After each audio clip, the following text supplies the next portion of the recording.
the beam with loading shown in figure, determine the reactions at the supports. ಇದು beam, ಇದು inclined loading, ಇದು rectangular loading, ಇದು hinged support, ಇದು roller support. First ಈ inclined force ಅನ್ನು horizontal ಮತ್ತು vertical component ಗಳಾಗಿ ವಿಭಜಿಸೋಣ. ಇದು 100 ಕಿಲೋನ್ಯೂಟನ್ 45 ಡಿಗ್ರೀಸ್ ಅಲ್ಲಿದೆ.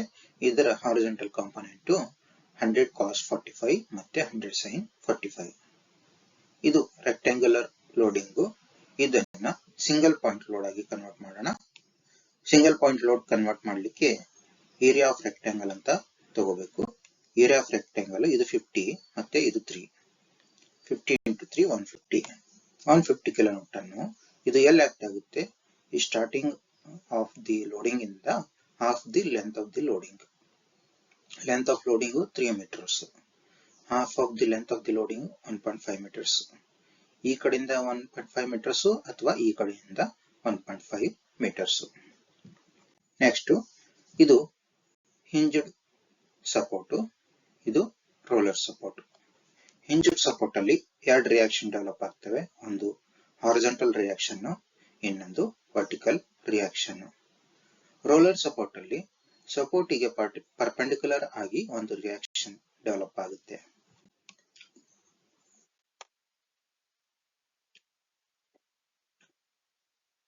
ಇದು ಸಪೋರ್ಟಿನ ಪ್ಲೇನ್ಗೆ ಪರ್ಪೆಂಡಿಕ್ಯುಲರ್ ಆಗಿ ರಿಯಾಕ್ಷನ್ ಡೆವಲಪ್ ಆಗುತ್ತೆ. ಇಲ್ಲಿ ಸ್ಲೋಪ್ ಕೊಟ್ಟಿದ್ದಾರೆ. ಇದನ್ನ ಥೀಟಾ ಅಂತ ಹೇಳೋಣ, ಇದನ್ನ ಥೀಟಾ ಅಂತ ಹೇಳೋಣ.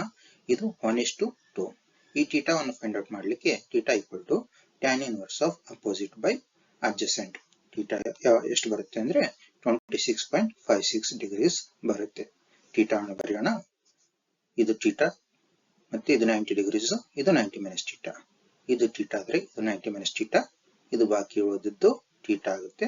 ಸೊ ಇದು ಆಂಗಲ್ ಈಕ್ವಲ್ ಟು ಇದು ಆಂಗಲ್, ಈ ಆಂಗಲ್ ಈಕ್ವಲ್ ಟು ಈ ಆಂಗಲ್ ಆಗುತ್ತೆ. ಬರೆಯೋಣ. ಸೊ ಇದು ಆಂಗಲ್ 26.56 ಡಿಗ್ರೀಸ್. ನೆಕ್ಸ್ಟ್ ಇದನ್ನ ರಿಸಾಲ್ವ್ ಮಾಡೋಣ. ಈ ಇನ್ಕ್ಲೈನ್ಡ್ ರಿಯಾಕ್ಷನ್ ನ horizontal component RD sin 26.56, vertical reaction RD cos 26.56 degrees. ಈಗ ಹಾರಿಜಾಂಟಲ್ ಫೋರ್ಸ್ ಗಳನ್ನ ರಿಸಾಲ್ವ್ ಮಾಡಿ ಈಕ್ವೇಟಿಂಗ್ ಟು 0 ಮಾಡೋಣ. Summation Fx equal to 0. ಇದು HA ಟುವರ್ಡ್ಸ್ ಪಾಸಿಟಿವ್ ಹೋಗ್ತಿದೆ, ಪ್ಲಸ್ ಇದು 100 cos 45 towards positive x axis ಹೋಗ್ತಿದೆ, ಅದಕ್ಕೋಸ್ಕರ ಪ್ಲಸ್ ಇದು RD sin 26.56 ಡಿಗ್ರೀಸ್, ಇದು ಟುವರ್ಡ್ಸ್ ನೆಗೆಟಿವ್ x ಆಕ್ಸಿಸ್ ಹೋಗ್ತಿದೆ, ಅದಕ್ಕೋಸ್ಕರ minus RD sin 26.56 degrees equal to 0. So ಆವಾಗ HA ಬಂದ್ಬಿಟ್ಟು HA ಮತ್ತೆ RD ಅಲ್ಲಿ ಇಕ್ವೇಶನ್ ಬರುತ್ತೆ, ಅದನ್ನ ಇಕ್ವೇಶನ್ 1 ಅಂತ ಹೇಳೋಣ. ನೆಕ್ಸ್ಟ್ ವರ್ಟಿಕಲ್ ಫೋರ್ಸ್ ಗಳನ್ನ ರಿಸಾಲ್ವ್ ಮಾಡಿ ಈಕ್ವೇಟ್ ಟು 0 ಮಾಡೋಣ. ಸಮೇಷನ್ Fy equal to 0 ಅನ್ನೋಣ. ಇದು VA ಮತ್ತೆ ಇದು RD cos 26.56 ಡಿಗ್ರೀಸ್.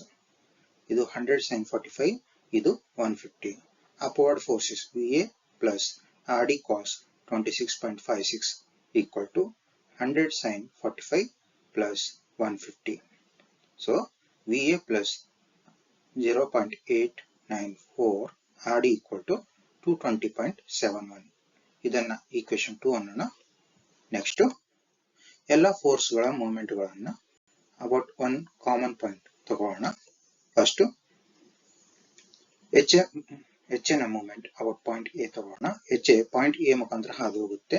ಸೊ ಅದರ ಮೂವ್ಮೆಂಟ್ ಅಬೌಟ್ ಪಾಯಿಂಟ್ A 0 ಆಗುತ್ತೆ. HA ನ movement about point A 0. Next VA ಸಹ ಪಾಯಿಂಟ್ A ನ ಮುಖಾಂತರ ಹಾದು ಹೋಗುತ್ತೆ, ಅದಕ್ಕೋಸ್ಕರ ಅದರ ಮೂವ್ಮೆಂಟ್ ಸಹ 0 ಆಗುತ್ತೆ. Next VA movement about point A 0 ಆಗುತ್ತೆ. ನೆಕ್ಸ್ಟ್ 100 cos 45 ಇದು ಸಹ ಪಾಯಿಂಟ್ A ಮುಖಾಂತರ ಹಾದು ಹೋಗುತ್ತೆ, ಅದಕ್ಕೋಸ್ಕರ ಅದರ ಮೂವ್ಮೆಂಟ್ ಸಹ 0 ಆಗುತ್ತೆ. 100 cos 45 ನ ಮೂವ್ಮೆಂಟ್ ಅಬೌಟ್ ಪಾಯಿಂಟ್ A 0 ಆಗುತ್ತೆ. ನೆಕ್ಸ್ಟ್ 100 sin 45, ಇದರ line of action of force ಇದು line of action of force ಮೇಲೆ ಈಗ ತೆಳಗಡೆ ಬರುತ್ತೆ. ಇದರ perpendicular distance about point A 1 metres. ಇದರ perpendicular distance about point A 1 metres. ಇದು ಅಬೌಟ್ ಪಾಯಿಂಟ್ ಎ ಹೇಗೆ ರೋಟೇಟ್ ಆಗುತ್ತೆ, ಇದು ಅಬೌಟ್ ಪಾಯಿಂಟ್ ಎ ಹೀಗೆ ರೋಟೇಟ್ ಆಗುತ್ತೆ. ನೆಕ್ಸ್ಟ್ ಇದು 150 ಕಿಲೋನ್ಯೂಟನ್. ಇದರ ಪರ್ಪೆಂಡಿಕ್ಯುಲರ್ ಡಿಸ್ಟೆನ್ಸ್ ಇದರ line of action of force ಹೀಗೆ ತೆಳಗಡೆ ಬರುತ್ತೆ. ಇದು line of action of force ಮೇಲೆ ಟ್ರಾವೆಲ್ ಆಗಿ ಹೀಗೆ ತೆಳಗಡೆ ಬರುತ್ತೆ. ಇದರ ಪರ್ಪೆಂಡಿಕ್ಯುಲರ್ ಡಿಸ್ಟೆನ್ಸ್ ಪಾಯಿಂಟ್ ಎ ಇಂದ ಎಷ್ಟಂದ್ರೆ 2.5 ಮೀಟರ್ಸ್. 1.5 3.5 ಮೀಟರ್ಸ್. 3.5 ಮೀಟರ್ಸ್. ಇದರ ಪರ್ಪೆಂಡಿಕ್ಯುಲರ್ ಡಿಸ್ಟೆನ್ಸ್ ಪಾಯಿಂಟ್ ಎ ಇಂದ 3.5 ಮೀಟರ್ಸ್. ಇದು 1 ಮೀಟರ್, ಇದು 1 ಮೀಟರ್, ಇದು 1.5, 3.5 ಮೀಟರ್ಸ್. ಇದು ಅಬೌಟ್ ಪಾಯಿಂಟ್ ಎ ಹೇಗೆ ರೋಟೇಟ್ ಆಗುತ್ತೆ, ಇದು ಅಬೌಟ್ ಪಾಯಿಂಟ್ ಎ ಹೀಗೆ ರೋಟೇಟ್ ಆಗುತ್ತೆ. 150 into 3.5, 150 into 3.5. ನೆಕ್ಸ್ಟ್ ಇದು RD sin 26.56 ಡಿಗ್ರೀಸ್. ಇದು line of action of force ಮೇಲೆ ಹೀಗೆ ಟ್ರಾವೆಲ್ ಆಗುತ್ತೆ. ಪಾಯಿಂಟ್ ಎ ಮುಖಾಂತರ ಹಾದು ಹೋಗುತ್ತೆ. ಪಾಯಿಂಟ್ ಎ ಮುಖಾಂತರ ಹಾದು ಹೋಗುತ್ತೆ. ಸೊ ಅದರ ಮೂಮೆಂಟ್ ಅಬೌಟ್ ಪಾಯಿಂಟ್ ಎ 0 ಆಗುತ್ತೆ.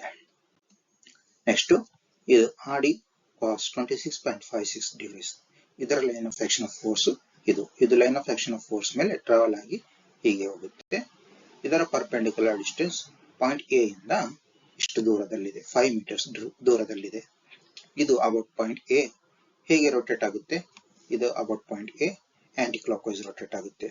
RD cos 26.56 into 5, RD cos 26.56 into 5. ಇದು ಆಂಟಿ ಕ್ಲಾಕ್ ವೈಸ್ ರೋಟೇಟ್ ಆಗ್ತದೆ, ಅದಕ್ಕೋಸ್ಕರ ಮೈನಸ್. ಸೊ HA ಈಕ್ವೇಶನ್ ಬಂತು, HA ಮತ್ತೆ RDL ಈಕ್ವೇಶನ್ ಬಂತು, VA ಮತ್ತು RDL ಈಕ್ವೇಶನ್ ಬಂತು. ಎಲ್ಲ ಮೂಮೆಂಟ್ ಗಳನ್ನ ಅಬೌಟ್ ಪಾಯಿಂಟ್ ಎ ತಗೊಂಡಿದ್ದೀವಿ. ಅವಾಗ ನಮಗೆ RD ಸಿಕ್ಕಿತ್ತು. RD ವ್ಯಾಲ್ಯೂನ ಈಕ್ವೇಶನ್ 2 ಅಲ್ಲಿ ಸಬ್ಸ್ಟಿಟ್ಯೂಟ್ ಮಾಡಿದಾಗ ನಮಗೆ VA ಬಂತು. ಮತ್ತೆ RD ವ್ಯಾಲ್ಯೂನ ಈಕ್ವೇಶನ್ 1 ಅಲ್ಲಿ ಸಬ್ಸ್ಟಿಟ್ಯೂಟ್ ಮಾಡಿದಾಗ HA ಬಂತು. ನೆಕ್ಸ್ಟ್ ಎಲ್ಲ ಫೋರ್ಸ್ ಗಳನ್ನ, ಎಲ್ಲ ರಿಯಾಕ್ಷನ್ ಗಳನ್ನ ಬರೆಯೋಣ. HA ಬರೆದಿದ್ವಿ, VA ಬರೆದಿದ್ವಿ, RD ಬರೆದಿದ್ವಿ. ನೆಕ್ಸ್ಟ್ ಇದು HA ನೆಗೆಟಿವ್ ಇತ್ತು, ಅದನ್ನು ನೆಗೆಟಿವ್ ತೆಗೆದುಬಿಟ್ಟು ಈ ಆರೋ ಮಾರ್ಕ್ ಅನ್ನ ರಿವರ್ಸ್ ಮಾಡೋದು, ಅವಾಗ ಅದು ಸರಿಯಾಗುತ್ತೆ. ಇದು VA, ಇದು HA, ಇದು RD, ಇದು RD. ಸೊ ಎಲ್ಲ ರಿಯಾಕ್ಷನ್ ಗಳನ್ನ ಫೈಂಡ್ ಔಟ್ ಮಾಡಿ ಬರ್ದಿದ್ದೀವಿ.